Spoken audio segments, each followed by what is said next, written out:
پڑھے آل محمد کی ذات پر.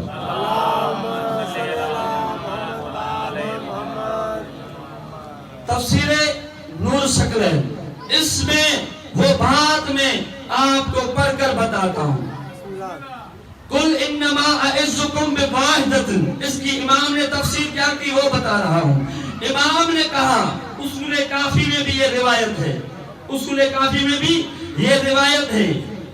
امام محمد باقر سے قل انما اعزکم بواحدۃ کے متعلق پوچھا تو آپ نے فرمایا مقصد یہ ہے، بواحدۃ کا مقصد یہ ہے کہ میں تمہیں ایک بات یعنی ولایت علی کی نصیحت کرتا ہوں. ولایت علی کی نصیحت کرتا ہوں. کون کر رہا ہے نصیحت؟ اس امت کو نبی ایک نصیحت کر کے گئے. کس کی؟ ولایت علی کی. اور یہاں واحد سے ولایت علی مراد ہے.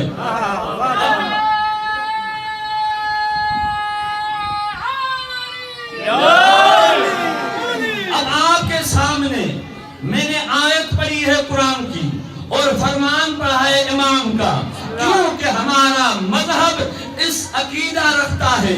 شیعہ یہ عقیدہ رکھتے ہیں پڑھو قرآن پوچھو وال سے قرآن سے، پڑھو قرآن پوچھو وال سے قرآن سے. آؤ پھر آگے چلتے ہیں.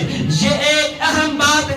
جب مولا علی برسر اقتدار ہوئے، جب مولا علی برسر اقتدار ہوئے تو کوفہ کا جو گورنر بنایا تھا مولا نے، درود پڑھے آل محمد کی ذات پر.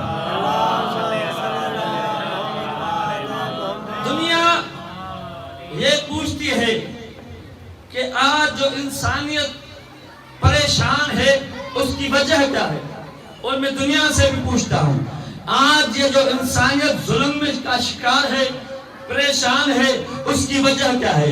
اس کی وجہ امام کے صحابی نے بصرے کے منبر پر بتا دی. وہ میں بتا رہا ہوں، اس کیمرہ کے توسط سے دوسرے لوگ بھی سن رہے ہیں. آج وہ میں بات بتا رہا ہوں جس کی وجہ سے دنیا ظلم کا شکار بنی. دنیا ظلم کا شکار بنی. ابن عباس جب مولا علی اقتدار میں آئے تو ابن عباس کو مولا نے بصرے کا گورنر بنایا. توجہ میرے طرف ہونی چاہیے. بصرے کا گورنر بنایا تو مولا نے انہیں اپنی تعلیم دے کر بھیجا کہ یہ جا کر تو نے وہاں جو بصرے کے رہنے والے ہیں ان سے خطاب کرنا ہے. توجہ میری طرف ہونی چاہیے. ان سے خطاب کرنا ہے.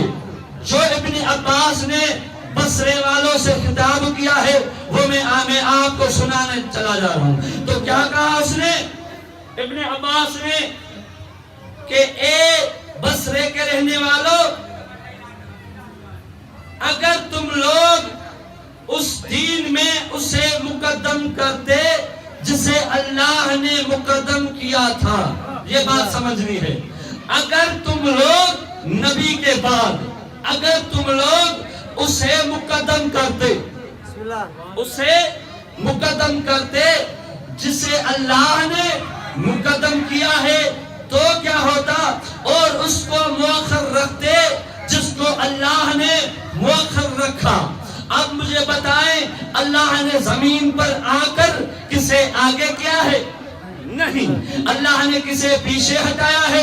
نہیں. تو یہ کون ہے جس کا آگے کرنا اللہ کا آگے کرنا ہے، جس کا پیچھے ہٹانا اللہ کا پیچھے ہٹانا ہے، جس کو رسول نے بات وزنی ہے، جس کو رسول نے اپنی محفل سے اٹھایا تھا. آپ شیعہ حضرات سن رہے ہیں میرے، جس کو رسول نے اپنی محفل سے اٹھایا تھا. پھر کون تھا وہ جس نے مدینے سے نکالے ہوئے کو واپس بلایا؟ پھر کون تھا وہ جس نے نبی کے نکالے ہوئے کو، نبی نے نکالا تھا نا اپنی محفل سے، نکل جا نکل جا، جیسے اللہ نے اسے نکالا تھا ایسے نبی نے بھی ایک شیطان کو نکالا، ایک شیطان کو نکالا. پھر کس کس نے اسے واپس مدینے میں بلایا؟ کس نے بلایا؟ یہ ظلم ہوا کہ جسے نبی نے مقدم رکھا تو انہوں نے اسے مؤخر کر دیا، اور جسے نبی نے مؤخر کیا، پیچھے رکھا، اسے مقدم کر دیا۔ آگے ابن عباس کیا کر پھر پیچھے رکھا تھا۔ نبی کی وارث اور ولایت کو تم وہیں پر قرار دیتے، کیا کہ اگر تم نبی کے وارث کو اور اس کی ولایت کو وہیں پر قرار دیتے، کہاں پر؟ جہاں پر اللہ نے قرار دیا ہے ولایت کو، وہیں پر، کیونکہ میرا موضوع ہے ولایت علی، ولایت اللہ، علی کی ولایت کو، اللہ کی ولایت کو وہیں رکھتے جہاں اللہ نے رکھا ہے۔ اللہ کی وراثت کو، نبی کی وراثت، فدق کو، میں جملہ کہہ رہا ہوں، وراثت کو اور ولایت کو، وراثت کو اور ولایت کو میرے سامنے آپ قدیم عزادار بیٹھے ہیں، میں سمجھ رہا ہوں آپ کو یہ تو پتا ہوگا نا نبی نے وراثت کو کہاں رکھا تھا، ولایت کو کہاں رکھا تھا، فدق کو کہاں رکھا تھا، منبر کو کہاں کیا کہا ابن عباس نے؟ اگر آپ نبی کی وراثت اور ولایت کو تم وہیں پر قرار دیتے جہاں پر خدا نے قرار دیا تھا تو اللہ کے فرائض میں سے کوئی فرض ضائع نہیں ہوتا۔ اب یہ بات سمجھنے والی ہے، یعنی جتنے فرائض ضائع ہو گئے ہیں، یہ ماتم کرنا دنیا پوچھ رہی ہے کہاں لکھا ہوا ہے، علی اللہ کہاں لکھا ہوا ہے، ہاتھ کھول کر نماز پڑھنا کہاں لکھا ہوا ہے، علی کا نام قرآن میں کہاں لکھا ہوا ہے، یہ جتنے بھی فرائض اگر یہ علی کو منبر پر لاتے تو یہ سارے قرآن میں ہوتے۔ یعنی یہ بات واضح ہے کہ جتنے فرائض مسلمانوں نے چھپا دیے ہیں اس کی وجہ یہ ہے کہ وراثت اور ولایت کو وہیں نہیں رکھا جہاں اللہ نے رکھا تھا، اس گھر سے نکال کر غیروں کو وہاں بٹھا دیا، غیر